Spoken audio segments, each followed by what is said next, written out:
Assalamualaikum warahmatullahi wabarakatuh. Salam sejahtera untuk kita semua. Alhamdulillah, wassalatu wassalamu ala rasulillah, Sayyidina wa maulana Muhammadin ibni Abdillah. Asyhadu an la ilaha illallah wa anna Muhammadan abduhu wa rasuluh. La nabiyya ba'dah. Puja dan rasa syukur mari senantiasa kita panjatkan kehadirat Allah Subhanahu wa taala yang mana pada sampai hari ini beliau masih memberikan kita nikmat yang begitu besar. Salah satunya nikmat kesehatan. Banyak di antara kita menginginkan hidup yang sehat, akan tetapi tidak diberikan oleh Allah Subhanahu wa taala. Nah, oleh karena itu marilah kita senantiasa ucapkan alhamdulillah karena nikmat ini. Kemudian salawat dan salam mari senantiasa kita panjatkan kehadirat junjungan kita, ruh Nabi besar Muhammad sallallahu alaihi wasallam dengan lafaz Allahumma sholli ala Muhammad wa ala ali Muhammad.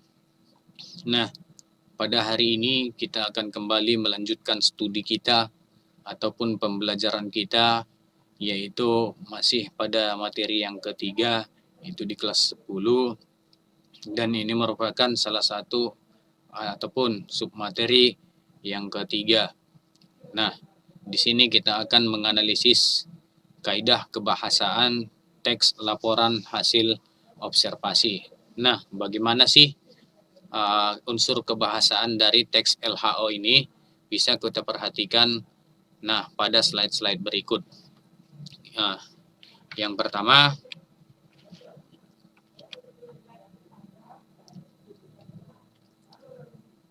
pertama itu unsur kebahasaan dari teks LHO, yaitu menggunakan kalimat definisi.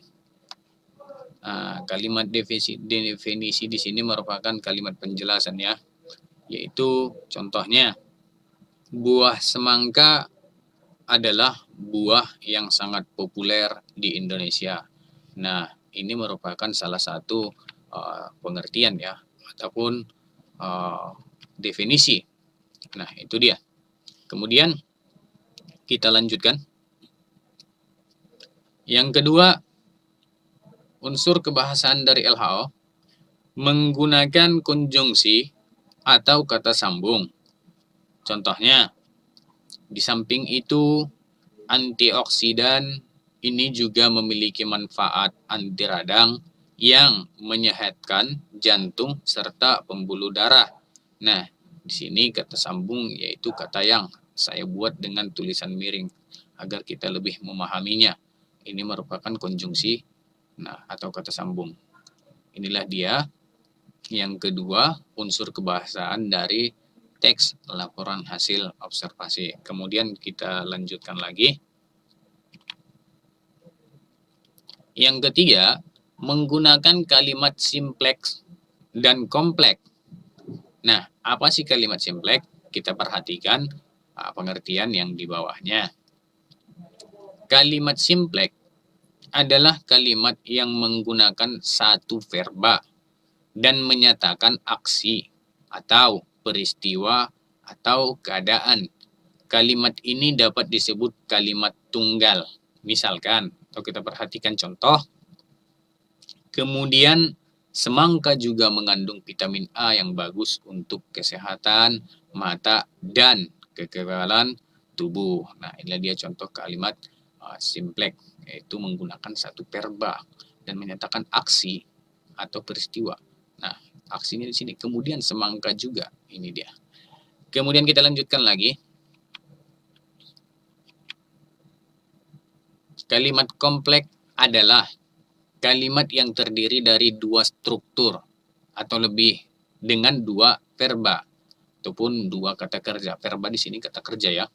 Contoh, dengan kandungan air 92%, semangka membantu kita kenyang lebih lama serta mengisi kebutuhan cairan di tubuh kita. Nah, perhatikan yang saya buat dengan tulisan miring. Nah, inilah yang dimaksud dengan dua verba ataupun dua kata kerja. Nah, yang pertama di sini ada kata membantu. Dan yang kedua, ada kata mengisi. Ini dikatakan kalimat kompleks. Nah, itu dia, karena menggunakan dua verba, yaitu membantu dan mengisi. Baik, kita lanjutkan. Yang keempat, yang merupakan unsur kebahasaan dari teks laporan hasil observasi ialah menggunakan sinonim atau antonim. Nah, mungkin kita udah tahu apa itu sinonim dan antonim, karena ini sering kita pelajari, baik dari SD, SMP, sampai pun SMA. Kita harus tetap tahu apa itu sinonim, yaitu persamaan kata serta perlawanan kata atau lawan kata, disebut juga antonim. Nah, contoh, vitamin ini membantu memproduksi kolagen yang melindungi tubuh atau badan. Nah, ini dia. Jelas di sini menggunakan sinonim, yaitu apa? Tubuh atau badan. Ini kan kata yang bersinonim. Nah, ini dia. Termasuk unsur kebahasaan dari teks laporan hasil observasi, yaitu menggunakan sinonim ataupun antonim. Baik, kita lanjutkan unsur kebahasaan yang berikutnya. Yang kelima, kaidah kebahasaan dari teks laporan hasil observasi menggunakan data atau angka. Nah, bisa kita perhatikan pada contoh. Dengan kandungan air 92%, semangka membantu kita kenyang lebih lama serta mengisi kebutuhan cairan di tubuh kita.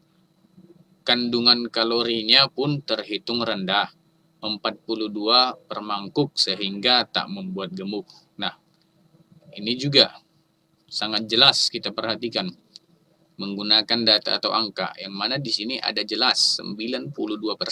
Ini merupakan angka dan data. Kemudian pada yang di bawah kita perhatikan terhitung rendah 42 per mangkuk. Ini juga termasuk dari data ataupun angka. Nah, inilah dia unsur kebahasaan ataupun kaidah kebahasaan teks laporan hasil observasi yang kelima. Kemudian kita lanjutkan lagi. Yang keenam, menggunakan kata ilmiah untuk menjelaskan secara teknis seperti herbivora, degeneratif, detox, mutualisme, dan lainnya. Nah, ini merupakan kata-kata ilmiah. Nah, ilmiah di sini bersifat keilmuan. Nah, herbivora termasuk di dalamnya, ataupun degeneratif, detox, ini merupakan kata-kata ilmiah ya yang ada. Kemudian unsur kebahasaan berikutnya, yang ketujuh, menggunakan kata kerja aktif alami seperti bertengger, merayap, bertelur, memangsa, dan lain sebagainya.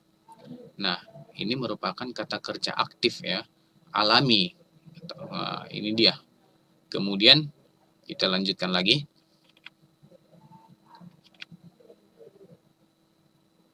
Nah, berikut kita bahas yaitu jenis-jenis dari teks laporan hasil observasi. Laporan hasil observasi ini juga memiliki jenis.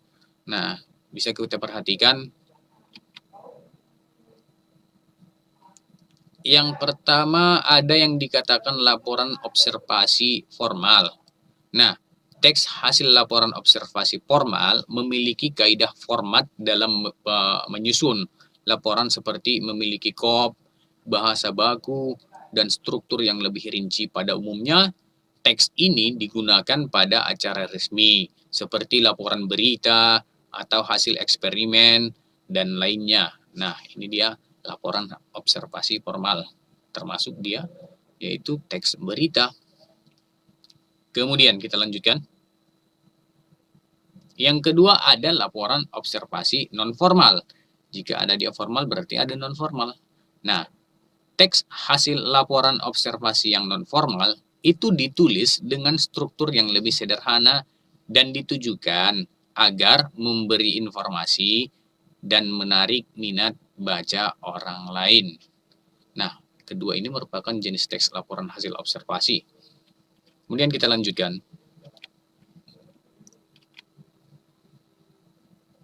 Menyusun teks laporan hasil observasi. Nah, sebelum menulis teks laporan hasil observasi, kita perlu melakukan kegiatan observasi lapangan atau membaca referensi terlebih dahulu. Berdasarkan fakta-fakta yang ditemukan, mulailah menyusun kerangka laporan dengan memperhatikan bagian atau struktur teksnya, yaitu pernyataan umum, deskripsi bagian, deskripsi manfaat, dan kesan ataupun kesimpulan. Nah, ini dia. Sebelum kita menulis teks LHO ini, memang alangkah lebih baiknya kita telah melakukan observasi lapangan terlebih dahulu sehingga kita memudahkan langkah kita untuk menulis teks LHO. Nah, bisa juga tanpa kita ke lapangan. Akan tetapi, kita membaca referensi terlebih dahulu berdasarkan fakta-fakta yang ditemukan. Kita cari fakta pada referensi tersebut. Nah, itu dia kalau kita tidak langsung turun ke lapangan. Tapi alangkah lebih baiknya saya sarankan kita langsung melakukan observasi ataupun penelitian sehingga lebih real dia. Itu dia. Berikut langkah-langkah yang perlu diperhatikan saat menyusun teks laporan hasil observasi. Apa saja sih langkah yang diperlukan, yang harus kita perhatikan ya, agar kita bisa menyusun teks laporan hasil observasi secara baik. Yang pertama kita lakukan ialah menentukan topik masalah yang akan diamati atau diteliti. Apa sih topiknya? Jelas kita harus menentukan terlebih dahulu agar teks yang akan kita tulis itu lebih baik. Kemudian setelah kita menentukan topik, kita membuat perencanaan, yaitu cara menyelesaikan masalahnya. Bagaimana cara menyelesaikan masalah? Kita rencanakan terlebih dahulu. Itu dia. Kemudian langkah yang ketiga, kita harus melakukan pengamatan sesuai dengan masalah yang ditentukan. Nah, harus sinkron dia apa itu masalah yang kita amati. Nah, itu dia hal yang perlu diperhatikan ketika melakukan observasi adalah sebagai berikut. Nah, kita perhatikan apa saja sih hal yang perlu kita perhatikan saat kita melakukan observasi. Yang pertama kita lakukan ialah mencatat data yang diperlukan sesuai dengan tujuan laporan. Nah, ini dia yang perlu kita perhatikan. Ini di saat kita melakukan observasi ya. Kemudian yang kedua, melakukan survei tempat atau mencari referensi. Kemudian yang ketiga, menemui narasumber bila ada untuk memperkuat data. Kemudian yang keempat, mencatat hasil observasi. Nah, inilah yang harus kita lakukan, yang harus kita perhatikan ketika melakukan suatu observasi. Kemudian kita lanjutkan langkah yang berikutnya, yang keempat,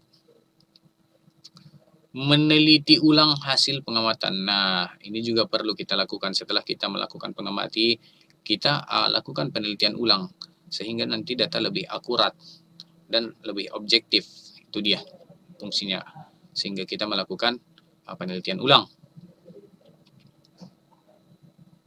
Nah, yang kelima, membuat kerangka hasil pengamatan berdasarkan struktur teks LHO. Nah, yaitu strukturnya di sini jelas pernyataan umum, definisi umum atau klasifikasi umum, deskripsi bagian, manfaat, dan kesimpulan. Nah, membuat kerangka hasil pengamatan. Setelah kita melakukan pengamatan, nah kita harus membuat kerangkanya. Itu berdasarkan struktur. Buat kerangka mana dia bagian pernyataan atau definisi umum, yang mana dia bagian deskripsi bagian, dan mana dia bagian dari deskripsi manfaat, dan terakhir kita membuat sebuah kesimpulan. Kemudian langkah berikutnya. Nah, yang keenam di sini langkah yang harus kita lakukan, menyusun laporan hasil observasi atau mengembangkan kerangka laporan yang tadi kita tulis ya, menjadi laporan yang baik sesuai dengan kaidah kebahasaan teks laporan. Nah, perhatikan pula penggunaan ejaan dan tanda baca serta kata baku. Nah, inilah dia langkah yang keenam yang perlu kita perhatikan dalam menulis teks laporan hasil observasi. Nah, langkah ketujuh, membenahi atau menyunting teks LHO.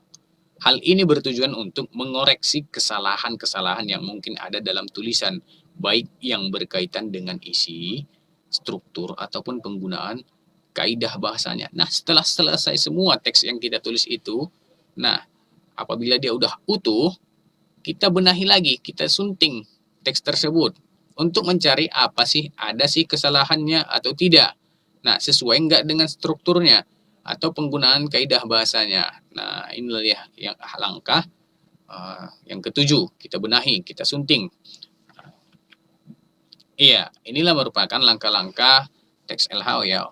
Pada pembelajaran ini, di sini kita mempelajari ada dua. Yang pertama, itu tadi sekilas tentang unsur ataupun struktur atau kaidah kebahasaan teks laporan hasil observasi. Yang kemudian kedua kita perhatikan tadi ada langkah-langkah yang perlu kita perhatikan sebelum kita melakukan observasi. Nah, alangkah lebih baiknya kita perhatikan langkah-langkah itu ataupun dalam kita meneliti seharusnya kita sesuai dengan langkah-langkah itulah agar kiranya nanti hasil penelitian kita itu lebih real, lebih bagus, dan lebih baik. Nah, itu dia. Bila mana ada yang masih kurang jelas, itu bisa ditanyakan pada kolom komentar di channel YouTube kita OSIS SMK Swasta Teruna Padang Sidempuan. Nah, dalam berkomentar selalu saya sarankan, saya tekankan komentari dengan hal yang positif ataupun komentari dengan kata-kata yang sopan dan santun. Nah, itu dia. Akhir kata, marilah kita senantiasa berlomba ya, memperoleh ataupun menuju kepada kebaikan. Billahi fisabilil haq, fastabiqul khairat. Assalamualaikum warahmatullahi wabarakatuh. Salam sejahtera untuk kita semua.